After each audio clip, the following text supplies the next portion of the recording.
I am now going to read my HB 559 testimony, opposition testimony, in its entirety. I will not be gavelled this time.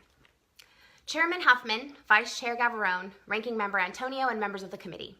My name is Stephanie Stock. I'm a physical therapist assistant and mom of a child that suffered a vaccine injury that left him with chronic gut pain, digestive problems, and a diagnosed speech apraxia. As a therapist with over 19 years' experience working with neurologically affected patients, I would like to state for the record that an apraxia is the inability to perform particular purposeful movements as a result of a brain injury. According to the last study done in 2004, speech apraxias account for about 3.5 to 4.5% of children referred for speech disorders. My son's injury caused him to need 3 years of speech therapy, special reading services, which cost the state approximately $20,000. The Individuals with Disabilities Act requires that speech therapy be provided as part of a public education service for children with speech and language impairments. Many children, like my son, are being injured by vaccines because we are bullied during doctor visits, and it's bringing astronomical costs to the state.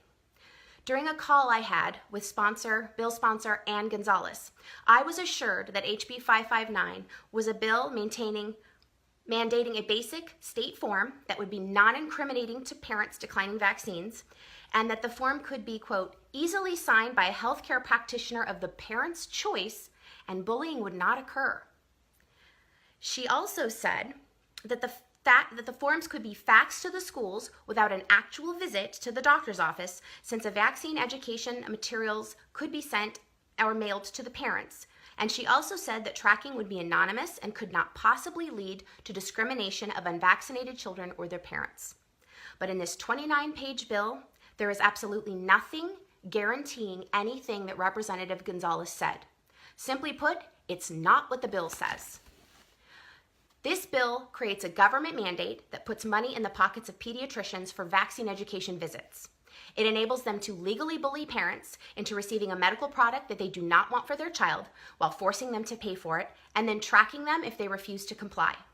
Why is it that vaccinating parents get little to no education on the risks of the product they are receiving, while HB 559 would force non-vaccinating parents to get and pay for an education on a product they aren't even receiving? A study published in Pediatrics in 2004 showed that unvaccinated children tend to have a mother with a college degree, making over $75,000 a year, and indicated that medical doctors have little influence over vaccination decisions for their children. Many of us are healthcare providers ourselves and have spent years researching vaccines, yet Ohio seeks to openly interfere with our right to parent our children. I would like to know if the state will be held responsible for vaccine injuries, like my son's, that occur as a result of a parent being pressured into vaccinating during one of these mandated education sessions. Sponsors and bill proponents claim that the tracking portion of HB 559 will help parents with immune-compromised children be aware of vaccination rates in their schools so they can make informed decisions on sending them there. According to ballotpedia.org, only 11.3% of Ohio children attend private school, while 86% attend public school. Are parents who have immune-compromised children in the public school systems going to be allowed to go to other school districts with higher vaccination rates? Will the state confirm that parents wishing to change school districts actually have an immune-compromised child and are not just parents who are afraid of lower vaccination rates? If a large percentage of these parents wish to leave these districts, how will that affect the tax dollars going to those schools? And will it affect the quality of education for the remaining children? This bill is not being pushed for the common good of children's health or protecting the immune-compromised. The 2017 CDC report showed that only 2.4% of Ohio kindergartners are utilizing any form of vaccine exemptions. Our schools are well above the levels that the CDC claim are required to achieve herd immunity. Tracking and posting statistics on these children will do nothing more than cause unnecessary disease panic and possibly lead to discrimination of children whose parents are choosing to exercise their right to a state-allowed exemption.